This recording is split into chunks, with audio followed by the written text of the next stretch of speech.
Bueno, arrancamos el programa hablando del Consejo Municipal de Rosario, cómo está el tema en el órgano legislativo de la ciudad, está presto también a iniciar sus sesiones, y cómo está el peronismo, un peronismo que es oposición, o teóricamente es oposición en Rosario, pero uno por allí ve que pasa lo mismo que en la provincia, ¿no?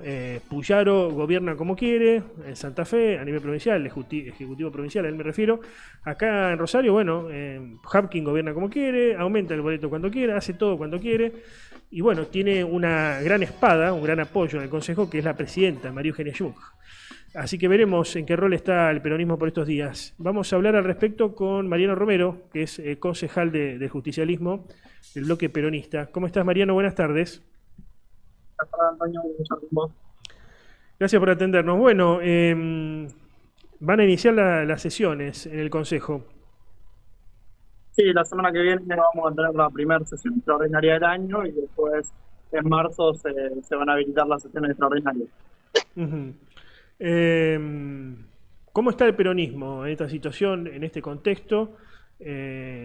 Contexto, bueno, un poco adverso, entiendo, ¿no? Porque no es gobierno a nivel provincial, no es gobierno a nivel local, y acá en Rosario particularmente la Intendencia y la Presidencia del Consejo no son peronistas. No, sí, totalmente. Escuchaba un poco la introducción que hacías.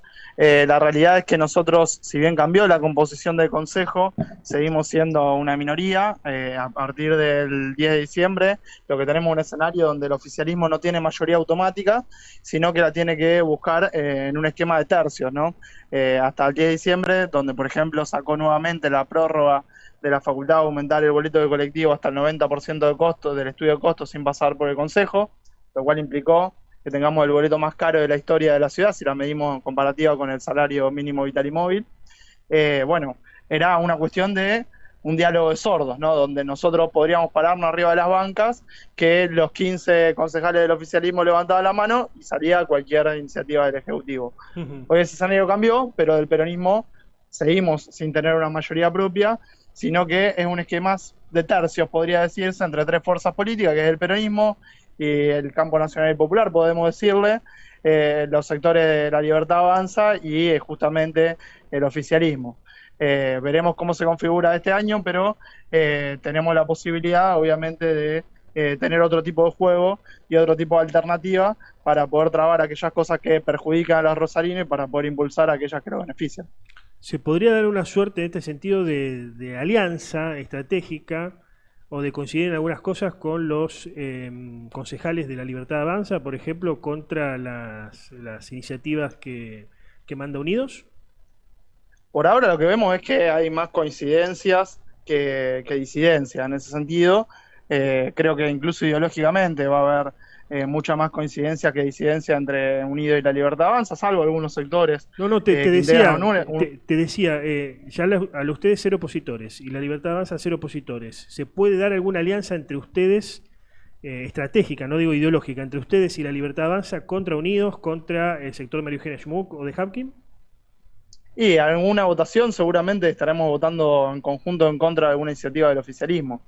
La realidad es que hay más coincidencia en el oficialismo y La Libertad Avanza que la que puede haber con nosotros, con lo cual la realidad es que lo que hoy se viene viendo es justamente eso, o incluso el oficialismo poniéndole freno a alguna iniciativa de La Libertad Avanza que va más en el sentido de cuestiones muy poco planificadas y muy poco estudiadas, como vemos que suceden a nivel nacional.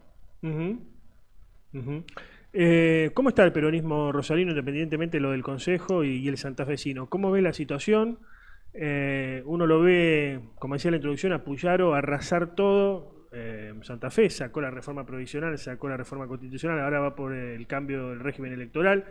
Acá Hapkin también hace lo que quiere, aumenta el colectivo cuando quiere, aumenta las tasas cuando quiere. Bueno, se maneja como Pancho por su casa, ¿no? Como se decía en otra época.